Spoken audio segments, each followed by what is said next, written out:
जय श्री कृष्ण। आंवला नवमी की कथा। एक राजा था। उसका प्रण था, वह रोज 1.25 मन आंवले दान करके ही खाना खाता था। इससे उसका नाम आंवल्या राजा पड़ गया। एक दिन उसके बेटे बहू ने सोचा कि राजा इतने सारे आंवले रोजाना दान करते हैं, इस प्रकार तो एक दिन सारा खजाना खाली हो जाएगा। इसलिए बेटे ने राजा से कहा कि उसे इस तरह दान करना बंद कर देना चाहिए। बेटे की बात सुनकर राजा को बहुत दुख हुआ और राजा रानी महल छोड़कर बियावान जंगल में जाकर बैठ गए। राजा रानी आंवला दान नहीं कर पाए और प्रण के कारण कुछ खाया नहीं। जब भूखे प्यासे 7 दिन हो गए, तब भगवान ने सोचा कि यदि मैंने इसका प्रण नहीं रखा और इसका सत्य नहीं रखा तो विश्वास चला जाएगा। इसलिए भगवान ने जंगल में ही महल, राज्य और बाग बगीचे सब बना दिए और ढेरों आंवले के पेड़ लगा दिए। सुबह राजा रानी उठे तो देखा कि जंगल में उनके राज्य से भी दुगना राज्य बसा हुआ है। राजा रानी से कहने लगे, रानी, इसीलिए कहते हैं, सत मत छोड़े, सुरमा सत छोड़िया पत जाए, सत की छोड़ी लक्ष्मी फिर मिलेगी आए।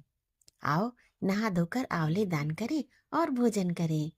राजा रानी ने आंवले दान करके खाना खाया और खुशी खुशी जंगल में रहने लगे। उधर आंवला देवता का अपमान करने व माता पिता से बुरा व्यवहार करने के कारण बहू बेटे के बुरे दिन आ गए। उनका राज्य दुश्मनों ने छीन लिया।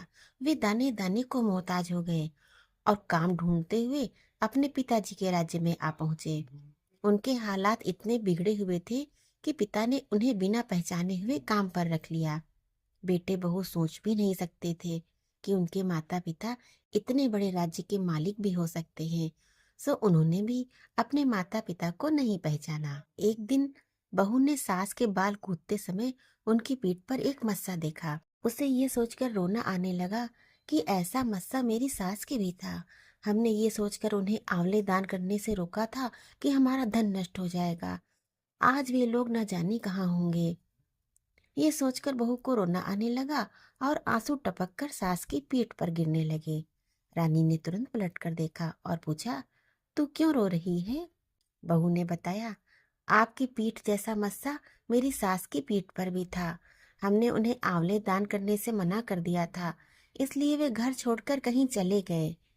तब रानी ने उन्हें पहचान लिया, सारा हाल पूछा और अपना हाल बताया। अपने बेटे बहू को समझाया कि दान करने से धन कम नहीं होता बल्कि बढ़ता है। बेटे बहू भी अब सुख से राजा रानी के साथ रहने लगे। हे भगवान, जैसा राजा रानी का सत रखा वैसा सबका सत रखना। कहते सुनते सारे परिवार का सुख रखना। जय श्री कृष्ण।